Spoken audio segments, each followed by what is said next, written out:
the protests were triggered by aggressive ICE raids in Latino neighborhood. How do these actions reflect the broader implications of Trump's immigration agenda, especially that Trump also started calling the protesters insurrectionists? So is it even becoming worse? Yeah, this is one of the the arguments now. It has two faces. The first one is a racial justice and policing, and what we call the immigration policy as a political tool.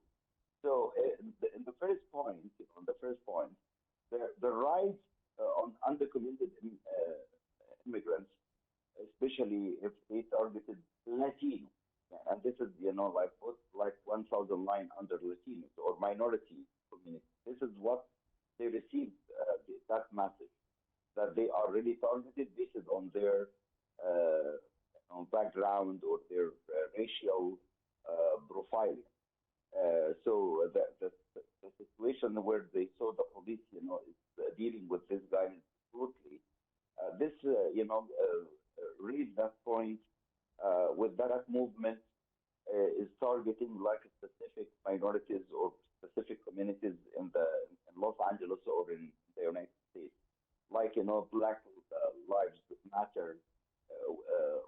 What really that was showing unresolved in the second issue. The second one, that is immigration policy as a political tool. Some people, really translated that policy by President Trump is against, the immigrants as a harsh immigration enforcement, as seen by critics as not just about, border control, but also as a strategy to just send the force, either Marines or National Guard. And some people, they really translated in the election context. This type of risk really inflaming, the situations among the communities and provoking, the situations where I called unrest.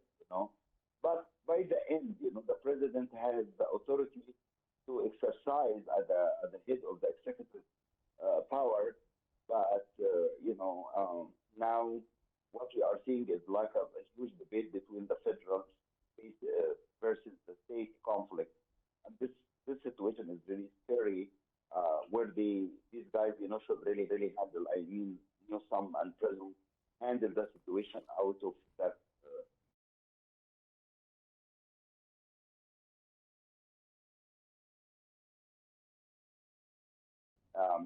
Now in Texas is really opening a new window that, oh my God, this is a really move in where it's different states where the situation can really heat it up over there. Of course, this is not really what a pleasant movement for President Trump, and it seems to me like oh my God, some people call like another deep state is really challenging Trump policy in different arena, particularly the domestic issues. Mr. Rene, videos showed military police clashing with protesters, some of whom were unarmed. What are the broader implications for civil-military relations and public trust in democratic institutions? Well, again, President Trump was elected to do a job where it comes to making the American people safe, where it came to deporting many of these immigrants who have been coming here to be drug dealers or to commit crimes. And the fact of the matter is that's exactly what these ICE raids were all about. It's not about trying to get innocent people, taxpayers, just because people are not from the United States is not what they're going after right now. They're going after what they're calling, quote, the worst of the worst. But unfortunately, the message has been diluted by some of these local officials. And so the trust and the clashes that you're seeing right now is based upon a lack of trust. But at the same time, the people that are out there protesting and clashing with military and law enforcement, it's again, no one is trying to take away people's rights to peacefully protest. But again, what we're seeing here are fires in the streets. We're seeing, types of violence that, again, is not okay, that impacts law-abiding citizens, that impacts acts of commerce, that impacts the safety of Americans. And it's not okay to do these things. And so, it's up to the military to bring about some sort of order if Gavin Newsom and the governor of California or local leaders are unable to do that. And the fact that people are trying to fight to bring this order shows that they have been, I guess, convinced of a narrative that is just inaccurate. Because again, these people are here to protect, not to cause problems. Mm-hmm. Dr. Singer, Governor Gavin Newsom has filed a lawsuit against President Trump over the deployment of U.S. Marines in Los Angeles without state consent. Are you expecting this crisis to escalate into a rift between the federal government and state authorities?